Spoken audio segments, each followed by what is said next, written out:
to determine the baddest man on the planet. The UFC heavyweight title is on the line.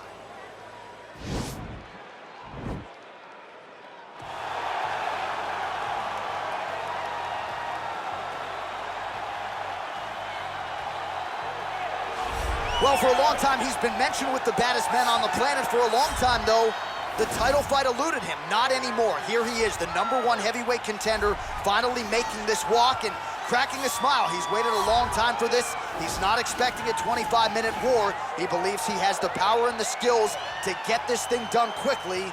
I guess we'll find out.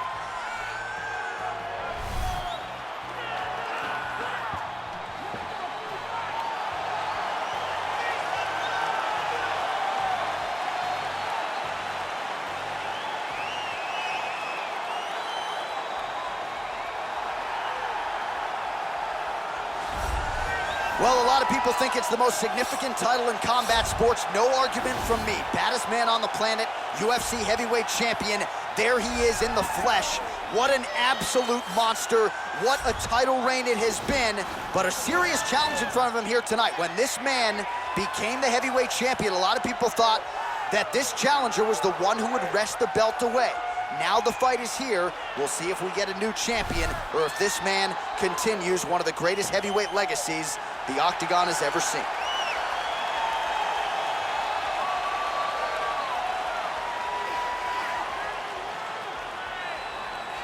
Our tale of the tape for this heavyweight championship fight. More than a decade separates these two fighters when it comes to the age, with similar height and some differences in reach. We send it inside the Octagon to Bruce Buffer. Ladies and gentlemen, this is the main event of the evening. And when the action begins, our referee in charge of the Octagon, Yves Loving. And now, this is the moment UFC fans around the world have been waiting for. Live from the sold-out Toyota Center in Houston, Texas. It's time! 5 rounds for the undisputed UFC Heavyweight Championship of the world. Introducing first, fighting out of the blue corner. This man is a wrestler, holding a professional record of 5 wins, 3 losses. He stands 6 feet 3 inches tall, weighing in at 265 pounds. Fighting out of Regina, Saskatchewan, Canada, presenting the challenger, Brock Lesnar! And now introducing the champion, fighting out of the red corner. This man is a boxer, making his professional debut here tonight. He stands 6 feet 1 inch tall, weighing in at 165 pounds. Fighting out of Las Vegas, Nevada, ladies and gentlemen, presenting the reigning, defending, undisputed UFC heavyweight champion of the world, Assassin.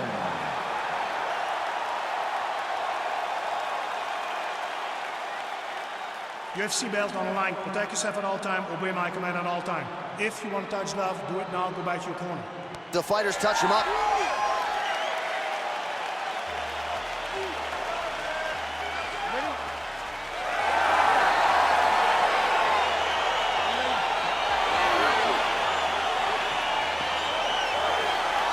All right, so here we go with round 1, and when you have what looks like a classic matchup of striker versus grappler, it doesn't always play out that way, but given what these fighters said to us on Thursday, the game plan seemed pretty clear. They're very clear game plans, but which one of them is able to implement the game plan most effectively?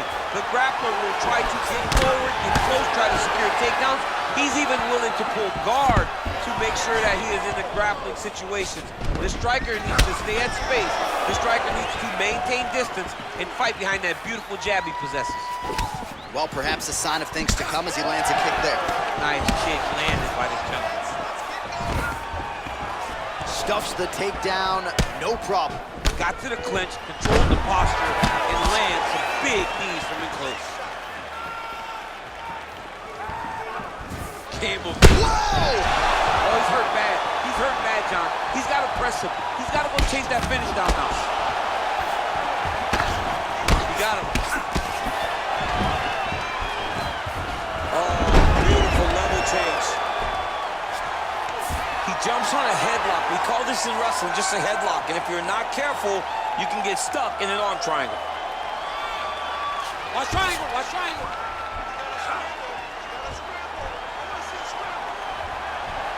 There he is, he's moving to the finishing position.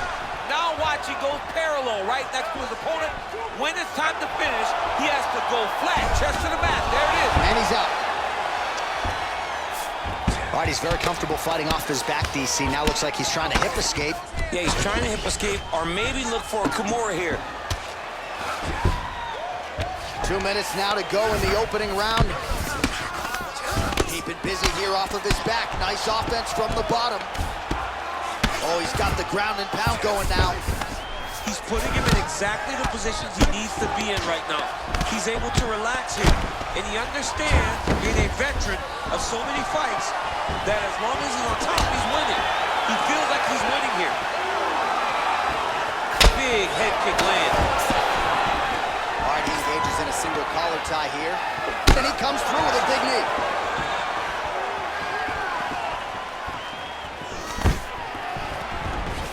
And they separate. Nice connection with that punch. It's one thing to have an edge and reach.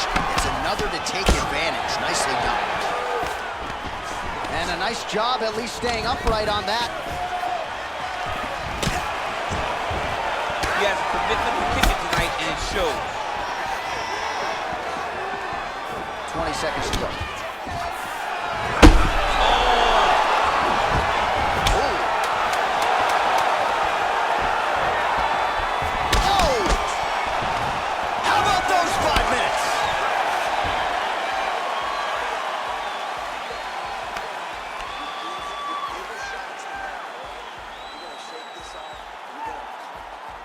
All right, now we check out some of the action from that previous round, DC. How about the display of striking?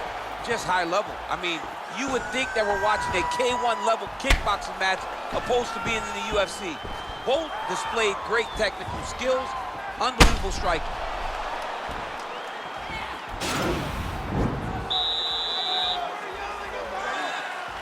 Round 2 here. Big punch lands over the top. How's he gonna follow this one? Another push position. The 1-2 punch is true. Look at the whip action that comes from him throwing that kick. Lands flush with that right hand. Oh, single collar tie here.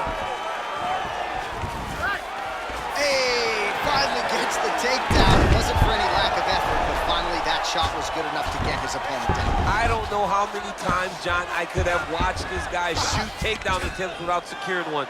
It's almost like out of pity. You feel good for him to finally get it done. Now what does he do with this? On his back now, he's going for the rear naked choke.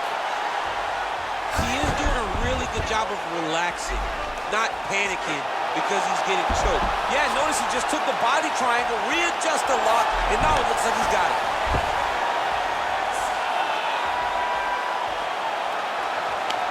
There is the tap. So he submits courtesy of the rear naked choke. That guy's got a squeeze on. He does a great job securing the position, getting under the neck, and then hiding his hands in order to get the finish.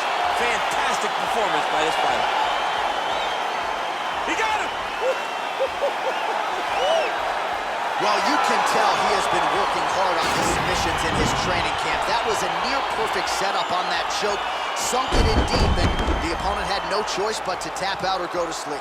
He chose to tap out. All right, let's take a look back at the replay as he gets it done by submission tonight, champ. I mean, you know, this guy has such a great submission game that you cannot lay in his guard. He's so skilled, he's so tricky, and he's so good at weaving a web that gets you lost in it that he made him pay for it tonight and got the submission victory.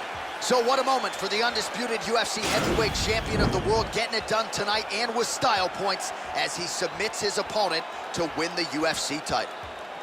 Ladies and gentlemen, referee intervenes, called a stop to this contest at 1 minute, 59 seconds of round number 2. Declaring the winner by tap out due to a rear naked choke. And new undisputed UFC heavyweight champion of the world, Lesnar!